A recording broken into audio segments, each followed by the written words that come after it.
ইউনুস আলাইহিসসালাম ছিলেন আল্লাহর একজন নবী। তাকে পাঠানো হয়েছিল তার নিজের কওমের কাছে, কিন্তু তারা বারবার সত্য অস্বীকার করেছিল, ঈমান আনেনি। দীর্ঘ সময় দাওয়াত দেওয়ার পর ইউনুস আলাইহিসসালামের অন্তর ভারী হয়ে ওঠে। আল্লাহর পক্ষ থেকে স্পষ্ট অনুমতি আসার আগেই তিনি তার কওম ছেড়ে চলে যান। তিনি উঠলেন এক নৌকায়, কিন্তু সমুদ্রে নৌকাটি বিপদের মুখে পড়ল।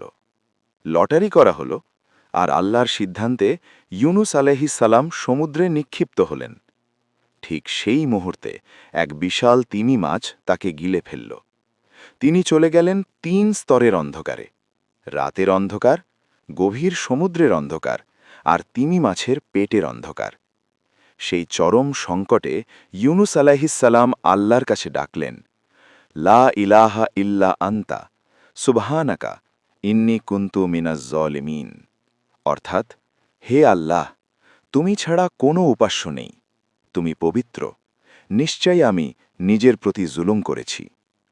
আল্লাহ বলেন, আমি তার দোয়া কবুল করলাম এবং তাকে দুঃখ থেকে উদ্ধার করলাম।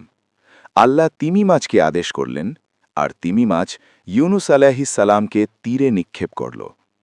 তিনি তখন দুর্বল ছিলেন, কিন্তু আল্লাহর রহমতে জীবিত ছিলেন।